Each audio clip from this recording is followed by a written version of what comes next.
My sister and my fiancé cheated on me multiple times over the past 3 years. She said I had everything while she was left alone to rot. My mom knew about it and hid it from me. I'm posting here in the hope that someone can give me some advice. Share their experiences? I don't know. I'm just completely at a loss. I feel like my heart has been ripped out. My fiancé, let's call him Jake, and I have been together for 7 years. I don't know a life without him. I met him at university, we stayed together past graduation, and moved into a flat which we bought together 2 years ago. He proposed last summer and we were set to wed in July. We have had very few problems until now. My sister, let's call her Sarah, is an extremely volatile person. Growing up, I doted on her completely, but she had a lot of personal issues that made our home life turbulent. Her childhood was very different to mine. My parents had very little money, they were on the brink of a divorce, my dad was physically violent on a number of occasions. Whilst things improved drastically in the years after I was born, she has an abundance of problems that stem back to this. My parents feel a lot of guilt about Sarah's upbringing, and used to let her get away with some shocking behavior. Sarah had the same boyfriend for as long as I can remember. They dated from when they were 16, and their relationship was toxic. They habitually broke up and got back together. When they were good, they were crazy in love. But more often than not, she would have these insane arguments, sometimes physical, with him, then take out her frustrations and despair on myself and my parents. I remember spending many nights lying by her side in bed while she cried so hard she would retch. After their arguments, she would throw plates and glasses at the wall, hit herself. Sometimes she would hit me and my parents too. It was like he was a drug to her. And she was emotionally stunted and didn't know how to see anything past their relationship. 2 months ago, her boyfriend called things off for good. I don't know what gave, but after nearly 2 decades together, he finally had enough. He booked a one-way ticket to another country, changed his number, deleted all social media profiles, and essentially disappeared from Sarah's life. To this day, she still won't explain what caused this, but it was long overdue. To say Sarah was devastated is an understatement. She moved out of their shared rented apartment and in with my parents. I would visit her most days after work, where she would flit in between explosive rage to an almost catatonic silence, staring at the wall with tears streaming down her face. At one point, we were all extremely worried she might seriously harm herself and organized for her to see a therapist, something I had suggested for years. Of course, she backed out days before her appointment, and there were no consequences. She is, after all, a grown woman. She just hasn't changed emotionally in the entire time I've known her, and still acts like a teenager. 2 days ago, I went to visit Sarah, who was in bed in her darkened room. I let myself in and attempted to speak to her, telling her about my day at work.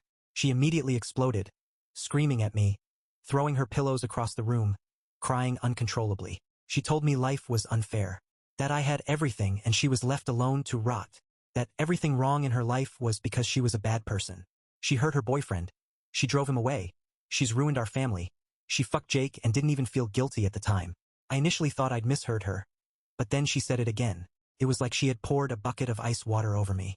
I silently left, shaking. When I got home, Jake was there watching TV. It came out of my mouth the second I saw him, and I could see in his eyes it was true. He broke down and told me it had happened 3 years ago. Sarah had had another blazing row with her boyfriend and decided to drive round to Jake's looking for me. I was at our parents' at the time and Jake attempted to pacify Sarah. He comforted her while she sobbed in his arms, and one thing led to another. They slept together. I packed an overnight bag while he followed me from room to room, sobbing and telling me it was the worst mistake of his life, that he still has no idea how it happened, that he felt unbelievably guilty the second it was over, that it feels like it wasn't even real. I left him in the doorway begging me not to leave. I've checked into a hotel and have switched my phone off. I don't know what to do, who to tell, where to begin. I feel sick, like this is a bad dream. My heart feels like it's been ripped into a million pieces. For all of Sarah's faults, I love her more than anything. It's the 2 people who are more to me than anyone else in the world. How the fuck do I move on from this? I feel like I'm in a bubble. I don't know what's going on in the outside world. All I do is cry and sleep in this room. Someone please help me make sense of this. Update. Hi everyone. I am unbelievably touched by the all people who reached out to me. I'd like to thank each and every single person who took the time out of their day for me. I was so overwhelmed that I've not responded to a single one as of yet, but it is truly appreciated. Now on to the update. It has only been a day or so since I made my post, but it feels like I'd been in that hotel room for weeks, crying in the dark buried under the covers. At some point this morning, I decided to draw the curtains open and let the sunlight in.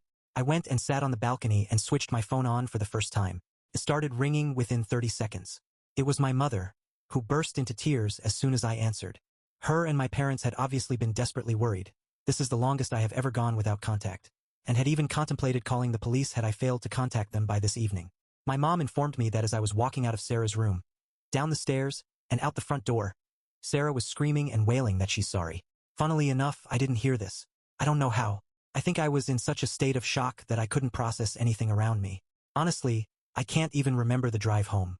After I shut the door behind me, my mom, who was the only other person at home, rushed into Sarah's room to find her trashing her room and attempting to slash her wrists with a blunt lino cutter of all instruments. Sarah used to do a lot of art. Obviously, this barely caused a scratch but jump-started my mom into action. She drove Sarah to the hospital, where I understand she underwent some sort of assessment and was kept overnight.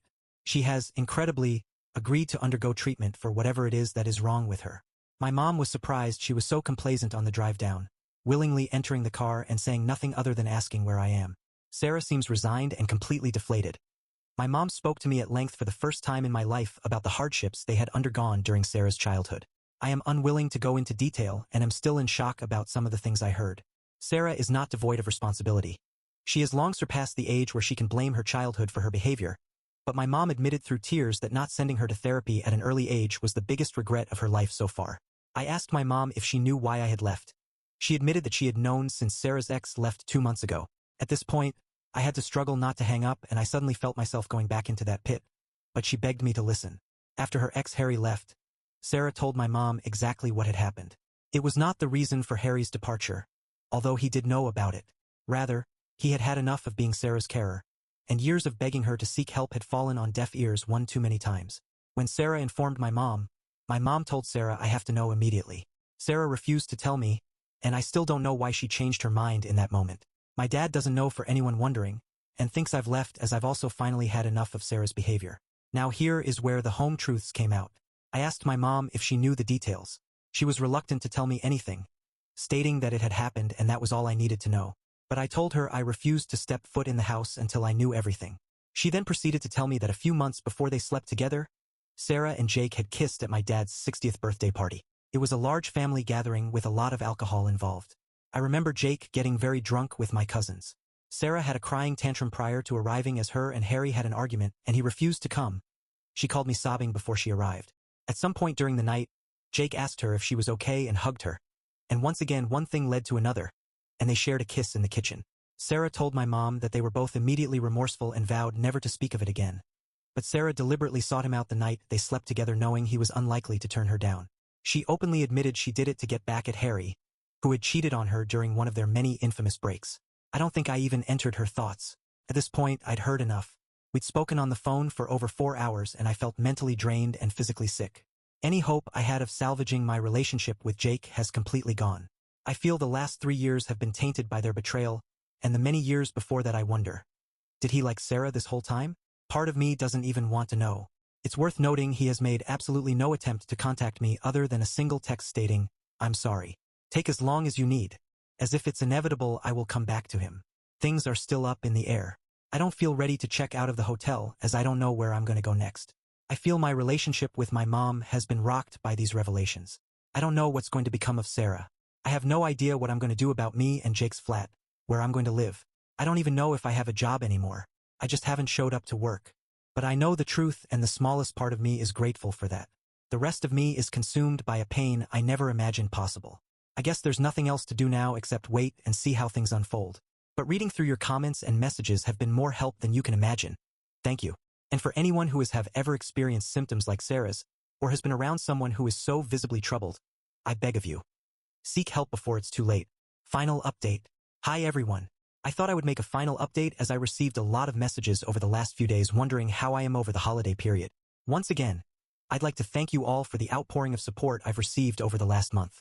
The number of messages, links to help, and offers for a shoulder to cry on were overwhelming and touching. I apologize if I never got round to replying to them all. The last few weeks have been a blur, but I am eternally grateful nonetheless. So, after my conversation with my mom, where I found out she had known about Jake and Sarah, I went back to square one. I switched my phone off again, and retreated back into my hotel for a further 5 days. From the comments on my last post, I should clear up one thing. My mom hadn't known about Jake and Sarah from the very beginning. Rather, Sarah had told her about it at the time of Harry's sudden departure, meaning she had known a couple months before I did. Eventually, I decided enough was enough and decided to call work. My boss wasn't angry, or even surprised, to hear from me. My mom had called him after our conversation and told him there had been a family emergency, and I would be unavailable for the foreseeable future. He advised I take to the end of the week, but would have to come to a meeting if I required any more time off work than I had already given myself. So my job was safe-ish, and I'm back at work and trying to get on with things.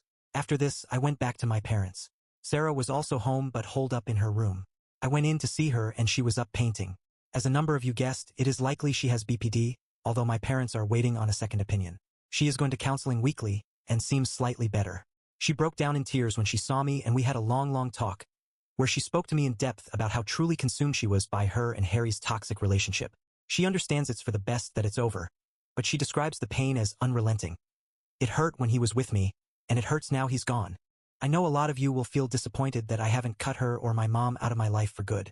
I still feel resentment in the pit of my stomach when I think about it, but truly, I blame Jake more than anyone else. Jake was with me for long enough to see some of Sarah's behavior. She's not well and he still chose to do what he did. It is a slow process, but she's my sister and I can't cut them out of my life forever. It will never be the same again, but maybe that's a good thing. My dad, who had been newly informed on the proceedings, drove to my apartment and gathered some clothes and an overnight bag. Jake was not home, and my parents have not heard from him since I left. I have no idea where he is, and neither he nor his family have attempted any contact with me since this came out. His social media profiles have disappeared, and I have not attempted any contact with him, his family, or his friends. I began the slow process of telling my friends last week. I did not explain what happened, other than to say Jake was not the person I thought he was. They have all assumed cheating, but there is no reason for them to know who was involved. I have switched back and forth between staying with my parents and sleeping at my apartment. I sleep on the sofa bed as the memories are too painful at the moment. I am in the process of looking into selling the place, however. This means contacting Jake at some point in the near future as the apartment is joint-owned. I will cross that bridge when I feel a bit stronger. Christmas Day was a strange and sad one for both myself and Sarah, but we spent it as a family, and for the few hours we were sat around eating and watching movies the pain was dulled even a small bit. As we were flicking through the various movies and TV episodes we'd recorded, I came across a scene that stuck with me, a scene that ended with the words, "Family is everything." I still spend most days with a hole in my heart. It hurts more than anything I've ever felt in my life, but it's getting better. I know I've got a long way to go, but for the first time I'm confident I'll get there. Edit. For people asking why I forgave my sister but not Jake. I was anticipating this response, and it's not unfair at all. Thank you for taking the time to write it. It is extremely difficult to articulate the many emotions I feel neatly into a readable post here. There are days where I feel so overcome with hatred and shock that I almost find it difficult to breathe. Other days it seems like a bad dream that I suppress long enough to be able to go to work, come home, eat, sleep, and do not much else. Sarah has not got away with anything. I will always hold her at arm's length for this, and our relationship will likely never recover to the level where I can trust her fully. But it is truly difficult to cut out a family member. Maybe in the future, I'll find that I'm not able to move past this and I will end up removing her from my life. But as it stands, this is what I currently feel, more hatred towards Jake than her. It is a situation in flux, and what I may feel at the time of writing this post could be completely different tomorrow. I am also intending to seek counseling, which may change my perspective entirely. But for now, it is what it is.